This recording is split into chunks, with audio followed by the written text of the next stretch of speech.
Attorney General Pam Bondi announcing Thursday that multiple people have been arrested in connection with the anti-ICE protests at a church in Minnesota earlier this week. The AG took to X, writing, "Minutes ago at my direction, Homeland Security and FBI agents executed an arrest in Minnesota. So far, we have arrested Nakima Levy Armstrong, who allegedly played a key role in organizing the coordinated attack on City's Church in St. Paul, Minnesota. Listen loud and clear. We do not tolerate attacks on places of worship." Armstrong is a lawyer who was also a prominent activist in the George Floyd protests back in 2020. Bondi followed the announcement of her arrest up with more posts saying two other people allegedly involved in the disruption are also in custody. The group of protesters entered the church in St. Paul, Minnesota on Sunday and accused one of the pastors of being affiliated with ICE. The group chanted "ICE out" and "Justice for Renee Good," referring to the 37-year-old who was fatally shot by an ICE officer earlier this month. Former CNN anchor Don Lemon was also there documenting the incident. The Justice Department apparently attempted to charge Lemon as well, but a federal judge blocked the effort. Lemon posted this statement from his attorney on social media, saying, "Should the Department of Justice continue with a stunning and troubling effort to silence and punish a journalist for doing his job, Don will call out their latest attack on the rule of law and fight any charges vigorously and thoroughly in court." Yeah, I think with Don Lemon, if we want to start there, specifically, a judge said absolutely not. I mean, he was doing his job. He wasn't in there chanting. I was watching the live stream. He's like, here's what's happening. He's breaking it down. I think if we accept Nick Shirley as a citizen journalist, surely we can accept Don Lemon, who's been a journalist for 20 plus years as a citizen journalist now that he works on his own, and believe that he was there actually reporting the information he saw. A journalist doesn't have to come in the form of working for a major network. We know that now. It's about providing facts to the people and allowing people to do their due diligence to comb through them. Now, whether you're trained, how much expertise you have, that's all up in the air. But trying to charge Don Lemon, I think, was a complete overreach. I think it's a little more complicated than that, just because of the way that Don Lemon had been with the group from the early stages of this conspiracy to interrupt the church service.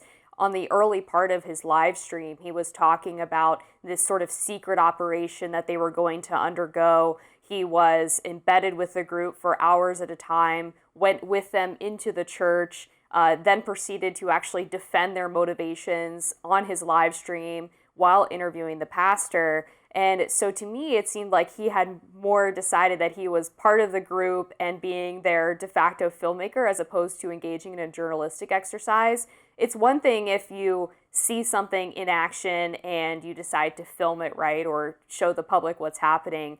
But I sort of liken this to if someone is planning to rob a bank and a journalist catches wind of the fact that they're going to rob the bank and they decide that they're going to put on the cat suit with the bank robber and they're going to go in through the window with them and watch as they steal money. Is that still journalism, or have you now crossed the line into criminal conspiracy? Well, I think if the person follows the people robbing the bank and just has the camera behind them as the police come and captures the whole thing, that's totally different than putting on the cat suit. So I think with Don Lemon's incident, he's not actually going there. He didn't refuse any orders. He interviewed people and streamed as it happened. He was with the group earlier, and he said the group said they were going somewhere, and he followed them. And he continued to follow them as they didn't tell him exactly where he was going. And he ended up at the church and kept filming it. I know, but that's what he's saying. So if we believe, again, like we're taking Nick Shirley's word for it that he is saying all these daycares are closed, even though we don't have any real information about when funds were coming to these places or how long they've been closed or if they took funds or if they actually had people in them just because he says so. We surely can watch a live stream and say, okay, Don Lemon was recording these people. We watched him interview people. He was there all day capturing multiple things, not just this one group of protesters.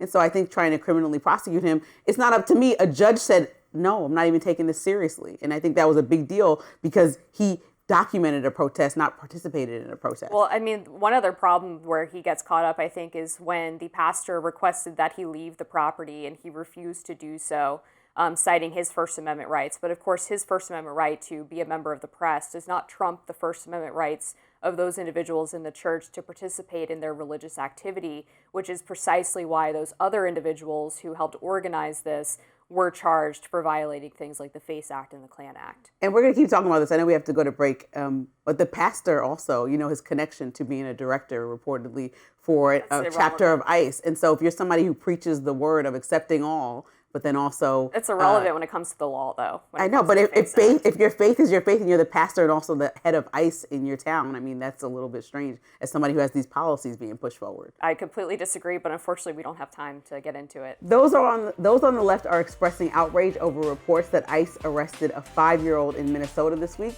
Stick around.